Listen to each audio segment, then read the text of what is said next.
क्या आपको पता है, अगर सरकार समय पर कदम नहीं उठाती तो गैस सिलेंडर की कीमत 2,000 रुपए तक पहुंच सकती थी। प्रधानमंत्री नरेंद्र मोदी ने यह दावा किया है। राजस्थान में एक रैली के दौरान प्रधानमंत्री नरेंद्र मोदी ने यही दावा किया। उन्होंने कहा कि पश्चिम एशिया में चल रहे युद्ध की वजह से दुनिया में बड़ा ऊर्जा संकट पैदा हुआ। भारत अपनी जरूरत की करीब 60% एलपीजी विदेशों से मंगाता है और इसका बड़ा हिस्सा खाड़ी देशों से आता है।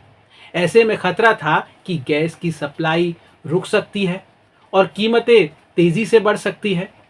प्रधानमंत्री के मुताबिक सरकार ने समय रहते बड़े फैसले लिए। सिर्फ 7 दिनों में देश में 54,000 मीट्रिक टन अतिरिक्त एलपीजी का उत्पादन बढ़ाया गया। साथ ही करीब 11 लाख नए पीएनजी कनेक्शन दिए गए ताकि लोगों की रसोई गैस पर निर्भरता कम हो। पीएम मोदी ने यह भी दावा किया कि अगर ये कदम नहीं उठाए जाते तो घरेलू गैस सिलेंडर 2,000 रुपए तक पहुंच सकता था, लेकिन सरकार ने कीमत को करीब 950 रुपए के आसपास बनाए रखा। एलपीजी के उत्पादन में बढ़ोतरी हुई।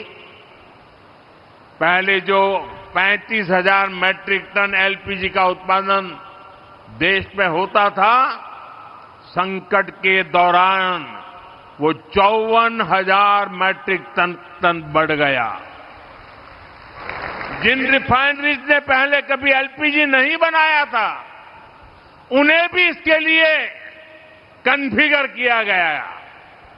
साथियों, रसोई गैस की डिमांड का पूरा लोड एलपीजी पर न पड़े, सरकार ने इसका भी ध्यान रखा।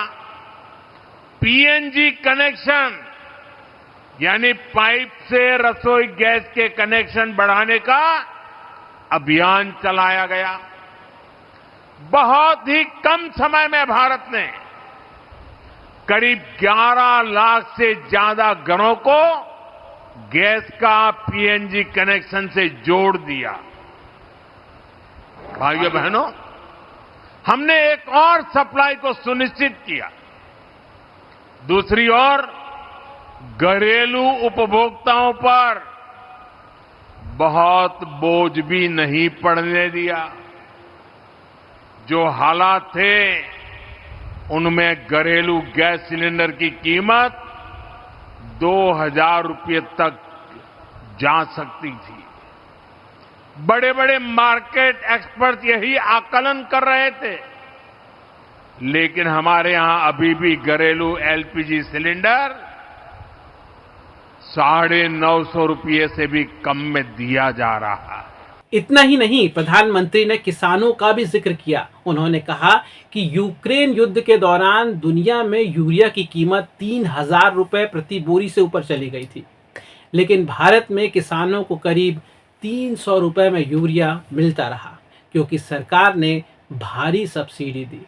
पीएम मोदी ने यह भी कहा कि जब कई देशों में पेट्रोल डीजल की कीमतें 40 से 50% तक बढ़ गई और कहीं कहीं ईंधन राशन की तरह मिलने लगा, तब भी भारत में ऐसी स्थिति नहीं बनने दी गई। उनके मुताबिक इसकी एक बड़ी वजह समय पर लिए गए फैसले और दूसरे देशों के साथ भारत के मजबूत रिश्ते थे। साथियों, दुनिया में युद्ध और अशांति से हमारे किसानों के लिए भी चुनौतियां पैदा होती है।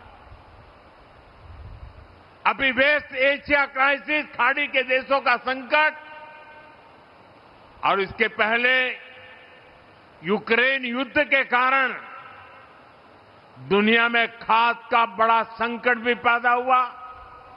फर्टिलाइजर के लिए समस्या पैदा हो गई। यूक्रेन युद्ध के बाद एक समय एक यूरिया की बोरी की कीमत 3,000 रुपये से भी ऊपर पहुंच गई थी, लेकिन हम अपने किसानों को जो दुनिया के बाजार में 3,000 की बोरी थी, हम मेरे देश के किसानों को हम सिर्फ 300 रुपये में देते रहे। और इसके लिए खजाने से लाखों करोड़ रुपए खर्च करने पड़े। तो कुल मिलाकर प्रधानमंत्री नरेंद्र मोदी का कहना है कि दुनिया में ऊर्जा और युद्ध के जो संकट हैं उसके बावजूद भारत ने समय रहते फैसले लिए। सरकार का दावा है कि इसी वजह से गैस की सप्लाई बनी रही, किसानों को सस्ता यूरिया मिलता रहा और देश में ईंधन का बड़ा संकट नहीं आने दिया गया। अब सवाल ये है कि क्या सरकार के ये कदम ही भारत को बड़े ऊर्जा संकट से बचाने की वजह बने? आप क्या सोचते हैं? अपनी राय कमेंट बॉक्स पे लिखकर ज़रूर बताइएगा। और हाँ, एडिटर जी के इस YouTube चैनल को सब्सक्राइब ज़रूर कर लीजिएगा। मैं हूँ धीरेन्द्र गिरी गोस्वामी। यह वीडियो आपको पसंद आया हो तो तत्काल इसे शेयर कर दीजिए, अपने दोस्तों तक पहुँचा दीजिए। और हाँ, ऐसी ही भरोसेमंद खबरों के लिए बने रहिए हमारे साथ। नमस्कार।